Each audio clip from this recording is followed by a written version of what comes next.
रामकृष्ण हरी मंडळी, कसे आज सगळे मजेत ना? मजेतच राहा. मला नॉर्मल सर्दी झाली होती, नॉर्मल, आणि ती पण गणपतीच्या अगोदर झाली होती. 4-5 डॉक्टर केले. मला वाटलं सर्दी आहे नॉर्मल, काय एवढं होणार, आणि सर्दीचं कोण एवढं मनावर घेतं. माझी तरा अशी झाली ना, लोक म्हणायचे ना पहिली, ठेच लागली आणि जीव गेला, तशी माझी तरा झालेली आहे. नॉर्मल सर्दी झाली आहे मला, आणि ती सर्दी आता 2 महिने कंप्लीट झाली आहे. 4-5 डॉक्टरांकडे जाऊन आले, सर्दी काय जात नाही.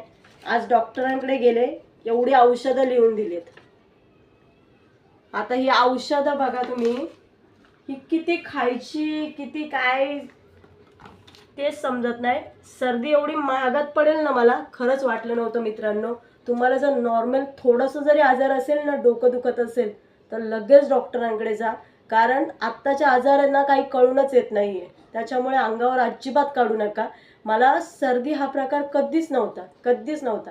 आता झालंय काय, सर्दीमुळे ना पूर्ण कान ब्लॉक झालेला आहे, एक साईड पूर्ण सुन्न झालेली आहे.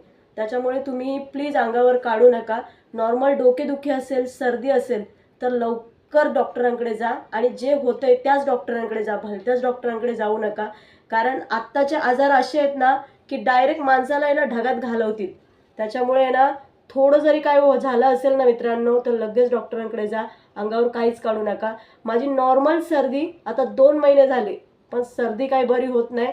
आणि ह्या औषधांचं बघा, एवढे औषध आहेत, तरी काही फरक पडत नाहीये. तर बघा, चला बाय.